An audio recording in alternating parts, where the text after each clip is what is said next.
Welcome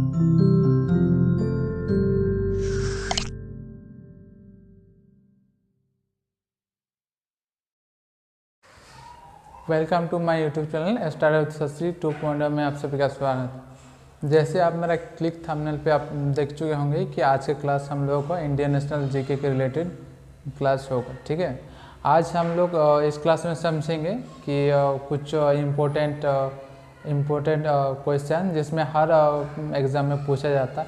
basically जो beginner है, जो अभी एग्ज़ाम का तैयारी में तैयारी शुरू किया है, उसके लिए तो ये बहुत ही इम्पोर्टेंट क्वेश्चन है, क्योंकि आप पहले भारत राष्ट्र के जो नॉर्मल जो एक जनरल नॉलेज को ही नहीं समझेंगे, या फिर उसको थोड़ा सा नई परिचय आपको नहीं जब तक को नहीं समझ में आएंगे तब तक आपको तैयारी बहुत एक तरह से अधूरा सा लगेगा। ठीक है, तो चलिए शुरू करते हैं आज की पहले क्लास इंडियन नेशनल जीके। ठीक है, इंडियन नेशनल जीके में हम लोग आज का ये पहला क्लास है, लेकिन इसके बाद से धीरे धीरे पार्ट 1 पार्ट 2 ऐसे करके आप हम लोग क्लास चलते रहेगा। ठीक है, तो आज का हम लोग को पहला क्लास का हमने कुछ इंपॉर्टेंट क्वेश्चन लिख दिए हैं, और इस क्वेश्चन के वाइज ही हम लोग इस क्लास को आगे की ओर बढ़ते जाएंगे धीरे धीरे।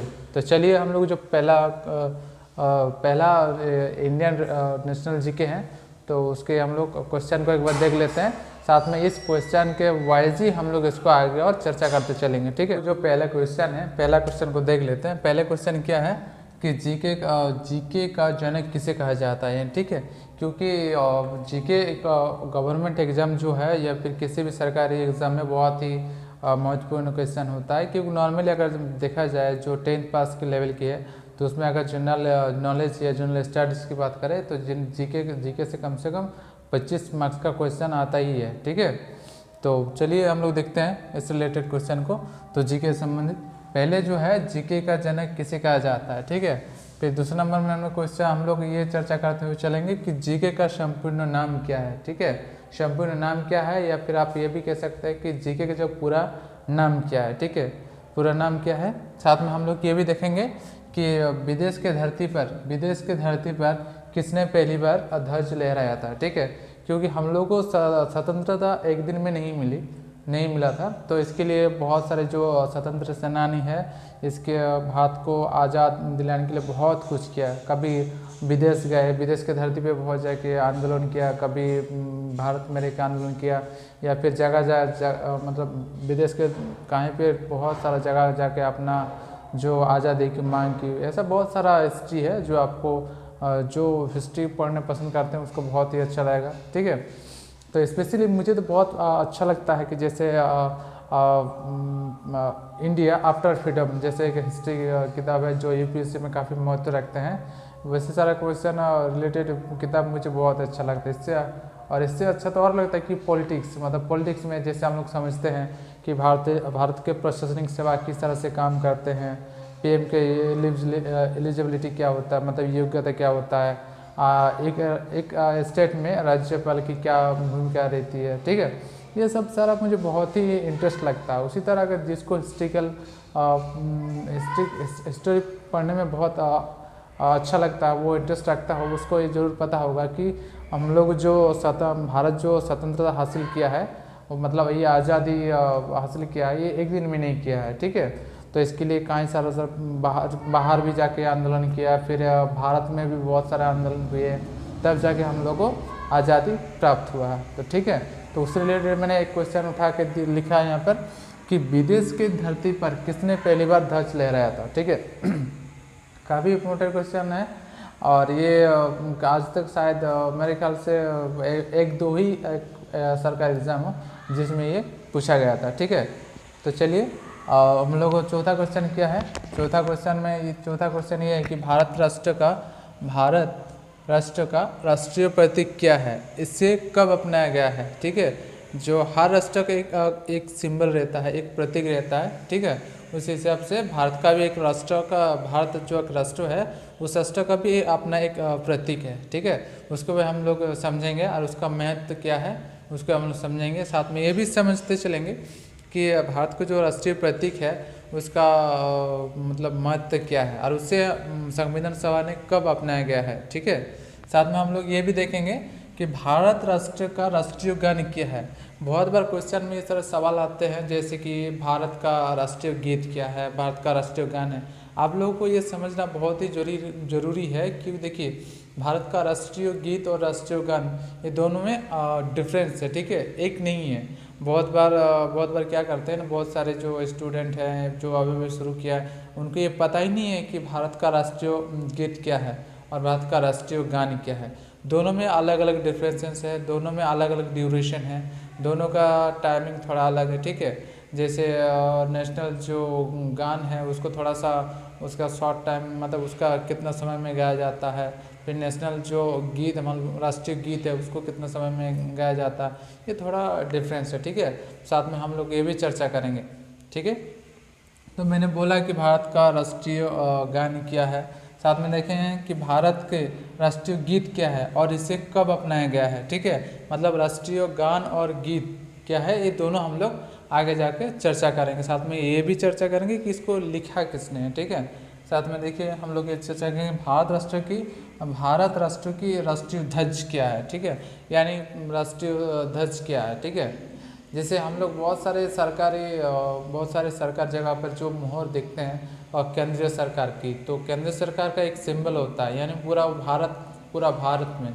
वैसे तो हर स्टेट की एक अलग अलग सिंबल होता है। ठीक है, हर स्टेट का अलग अलग सिंबल होता है। जैसे अगर बंगाल में जाएंगे तो बंगाल का अलग सिंबल होगा, उड़ीसा में जाएंगे अलग सिंबल। लेकिन यही चीज़ अगर वेस्ट बंगाल या बिहार जब स्टेट मतलब इंडिया कंट्री के बाहर जाएंगे आउट ऑफ कंट्री, तब आपका ये जो मतलब आपको तो आप बंगाल के हिसाब से नहीं समझेंगे ना, वो लोग समझेंगे कि आप एक भारतवासी है, तो आपको भारतवासी का सिंबल होना चाहिए। ठीक है, उस हिसाब से भारत का एक ध्वज है, एक मोहर है। ठीक है, जिसमें से जैसे हर राज्य में अपना अपना मोहर होता है, लेकिन सब मोहर को एक साथ कनेक्शन जो करते हैं वो है भारत का ध्वज। ठीक है, जिसको हम लोग मोहर भी बोल सकते हैं। ठीक है, तो उस तरह एक मोहर है। जैसे हम लोग काफ़ी सारा आप देखे भी होंगे कि केंद्र सरकार के जो भवन होते हैं, जैसे बहुत सारा जैसे जो केंद्र सरकार के सरकारी ऑफिसर है वो जो सील मारते हैं केंद्र सरकार की तरफ से, वही हम लोगों का राष्ट्रीय ध्वज है। ठीक है, आप कहीं पर देखे होंगे वो सारे मोहर को।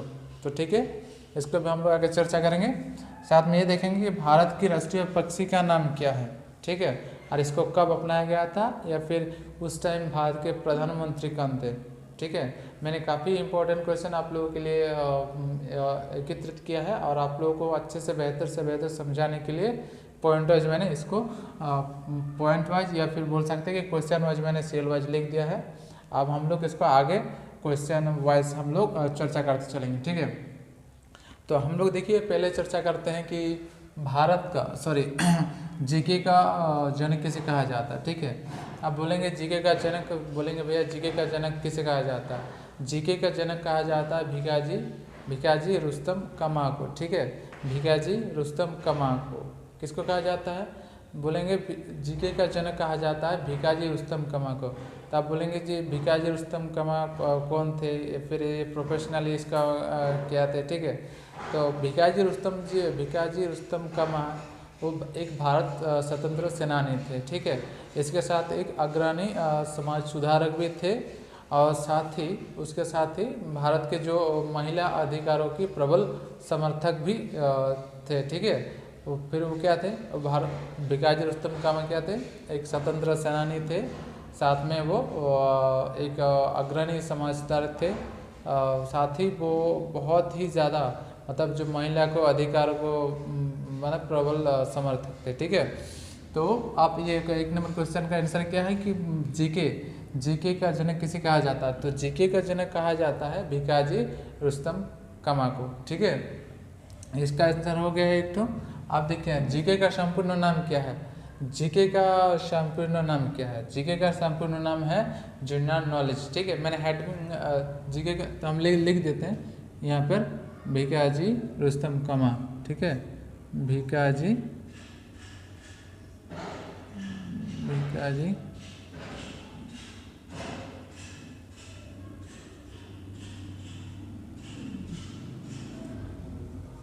जीके का जनक किसे कहा जाता है, भिकाजी रुस्तम कमा को।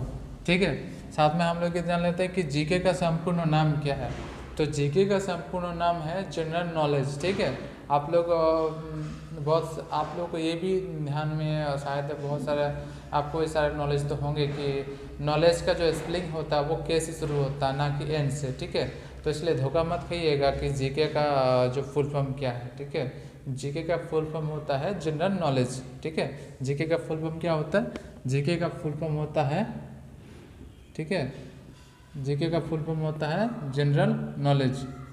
जनरल नॉलेज, जीके का फुल फॉर्म होता है जनरल नॉलेज।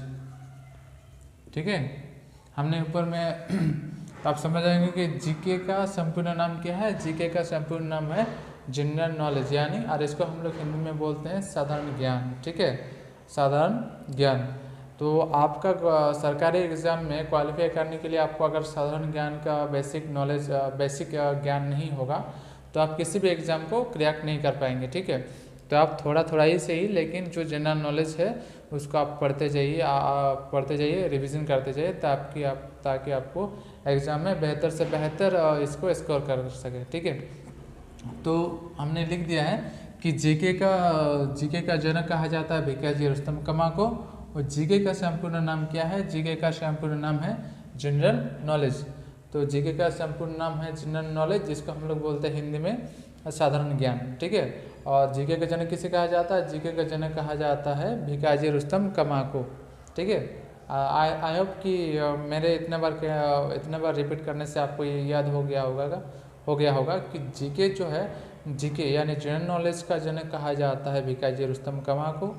ठीक है, और भिकाजी रुस्तम कमा का जन्म कब हुआ था? तो बोलेंगे जो भिकाजी रुस्तम कमा है वो भिकाजी रुस्तम कमा जी का जन्म जो है वो मुंबई में हुआ था। ठीक है, मुंबई मतलब उस टाइम के बॉम्बे में हुआ था, मुंबई के एक पारसी परिवार में हुआ था। ठीक है, कब रुस्तम कमा जी जो है उसका जन्म हुआ था उस टाइम, अभी मुंबई उस समय के उसको बोला जाता है बॉम्बे। ठीक है, मुंबई के एक पारसी परिवार में। ठीक है, तो पारसी परिवार में हुआ था, तो वो पारसी परिवार में हुआ था। साथ में ये भी जान लीजिए जो भिकाजी रुस्तम कमा है उसका जन्म कब हुआ था? भिकाजी रुस्तम कमा जो है उसका जन्म हुआ था 24 सितंबर 1861 में। कहाँ पे हुआ था?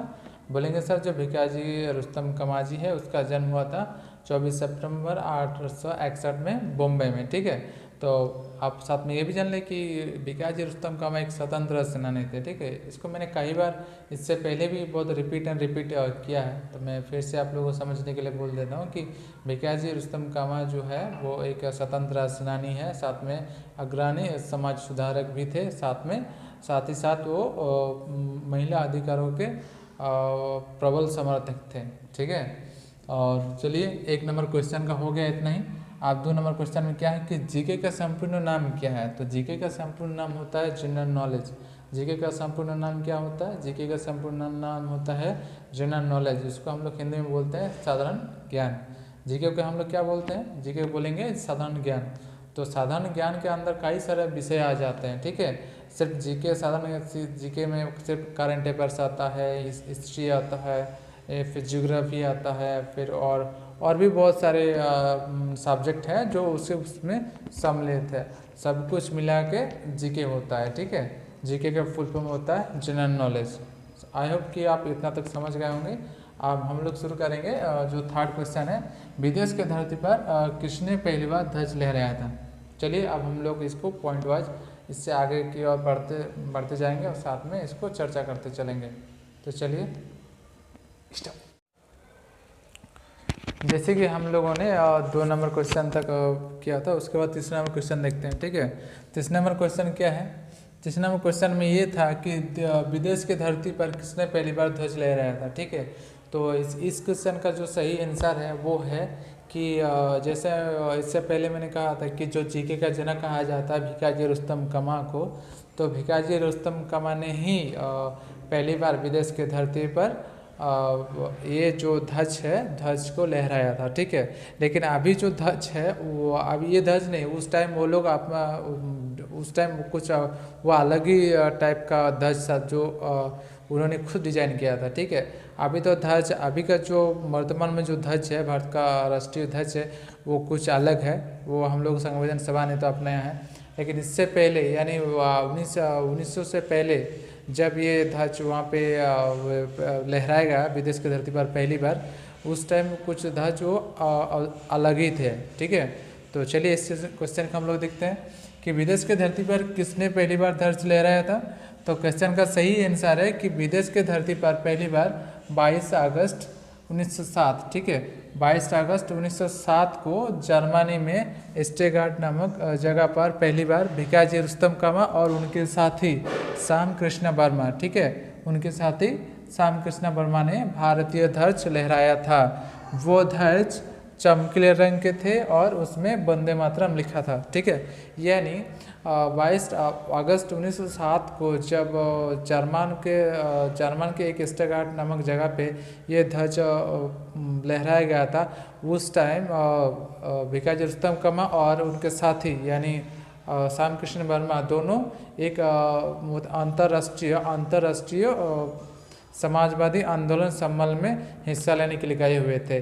उस टाइम ही वो दोनों दोस्त मिलके यानी भिकाजी रुस्तम कामा और उनके साथी लाल कृष्ण वर्मा ने वहाँ पर जो भारतीय ध्वज है वो ले रहा था। ठीक है, उस जो ध्वज का डिज़ाइन वो उन दोनों ने खुद किया था, यानी भिकाजी रुस्तम कामा और श्याम कृष्ण वर्मा ने उन ध्वज का उस टाइम जो ध्वज उन्होंने वहाँ पे लहराया था उस ध्वज का डिज़ाइनिंग उन दोनों ने अपने ही किया है। ठीक है, मतलब वो किसी ने नहीं किया था, वो दोनों आपने डिज़ाइन किया सारी चीज़ को।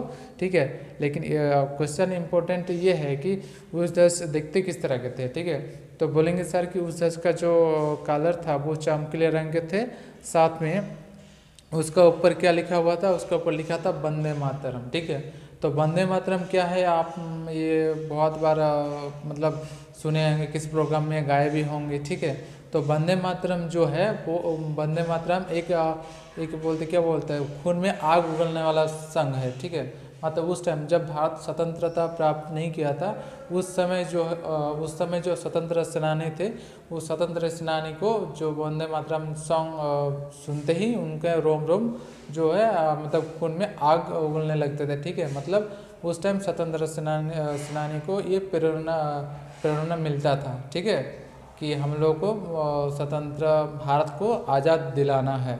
ठीक है, इसमें उन लोग को मोटिवेट होता था, जब भी ये गाना कहीं सुनता था या फिर वो लोग अपने आप में गाते थे तो उन स्वतंत्र सेनानी को प्रेरणा मिलता था। ठीक है, तो चलिए अब उसका चौथा क्वेश्चन में हम लोग चलते हैं।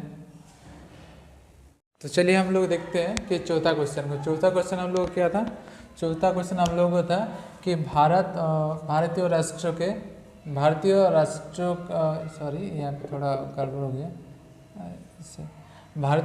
के राष्ट्रीय प्रतीक क्या है और इसे कब अपनाया गया है। ठीक है, मैं क्वेश्चन एक बार फिर रिपीट कर देता हूँ कि भारतीय राष्ट्रों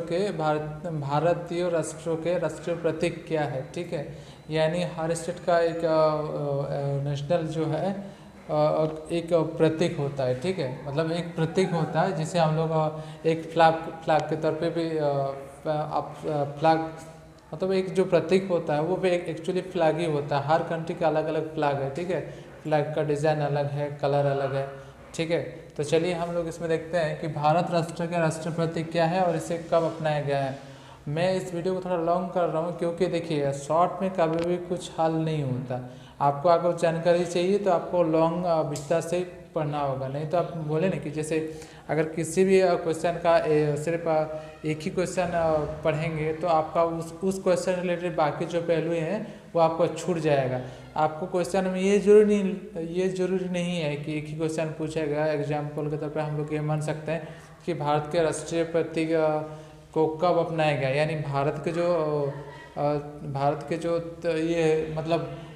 के जो राष्ट्रीय प्रतीक अशोक स्तंभ है उसको कब अपनाया गया है। ठीक है, तो फिर आप फंस जाएंगे। तो इसीलिए जब भी आप किसी भी क्वेश्चन को तैयारी करते हैं तो आप एक क्वेश्चन के रिलेटेड उसका मतलब एक आसपास के जितने भी क्वेश्चन बनते हैं आप उसको सारे चीज़ को प्रिपेयर करते चलेंगे तो आपको प्रिपेयरिंग में आपको बहुत ही शानदार होगा और आपको टक्कर के उस समय आपके अगल बगल में कोई नहीं होगा, ठीक है। तो किसी भी क्वेश्चन को इस तरह से कैसे प्रिपेयर करना है कि एक क्वेश्चन जहाँ से बनता है उस रिलेटेड को और 4 क्वेश्चन हम लोगों को बनाना है, ठीक है, साथ में प्रिपेयर करना है। जैसे हमने क्यों किया, किसने किया, मैं ये जो मैंने आप लोगों को इस चीज़ में पहले ही समझाया था, ठीक है। तो चलिए वीडियो बहुत लंबा ना करते हुए देखते हैं कि भारत के राष्ट्रीय प्रतीक क्या है और इसे कब अपनाया गया, ठीक है। तो हमने आंसर यहाँ पे ऑलरेडी लिख दिया है कि भारत राष्ट्र के राष्ट्रीय प्रतीक क्या है। भारत के राष्ट्रीय प्रतीक अशोक स्तंभ है, ठीक है, यानी अशोक स्तंभ। भारत राष्ट्र के राष्ट्रीय प्रतीक क्या है, अशोक स्तंभ है, जो संविधान सभा ने 26 जनवरी 1950 को अपनाया है। यानी भारत राष्ट्र के राष्ट्रीय प्रतीक अशोक स्तंभ है, जो संविधान सभा ने 26 जनवरी 1950 को अपनाया है। अशोक स्तंभ जो है बिहार के सारनाथ के अशोक स्तंभ के अनुकृति है, यानी बिहार जिले के जो सारनाथ में जो अशोक स्तंभ बनाया है, ठीक है, उस वहाँ से उसका कॉपी किया है, मैंने उसका अनुकृति है, ठीक है। इसको मैंने शुद्ध हिंदी में इसको बोलते हैं अनुकृति, ठीक है। जो अशोक स्तंभ बिहार के सारनाथ के अशोक स्तंभ है उसका अनुकृति है। मूल स्तंभ यानी जब मूल स्तंभ में कितना शेर है, मूल स्तंभ में हम लोग उसमें जो चार शेर देखने को मिलता है, ठीक है। जैसे किसी भी सरकार भवन में देखते हैं या सरकारी जो केंद्र सरकार के जो ऑफिसेस है, तो उसमें देखिएगा बोर्ड में हमेशा ये 3 मुंडी शेर वाला 3 शेर एक साथ खड़े हुए दिखते हैं। एक तीनों शेर एक दूसरे के पीछे में पीछे करके खड़ा हुआ होता है, उसका चिन्ह इस तरह से दिखाई देता है, ठीक है। तो वही है हम लोग का राष्ट्रीय प्रतीक। तो राष्ट्रीय प्रतीक के जो मूल स्तंभ है, जो सारनाथ के जो मूल स्तंभ में वो कितने शेर है, मूल स्तंभ हम लोगों को टोटल 4 शेर दिखाई देता है, ठीक है।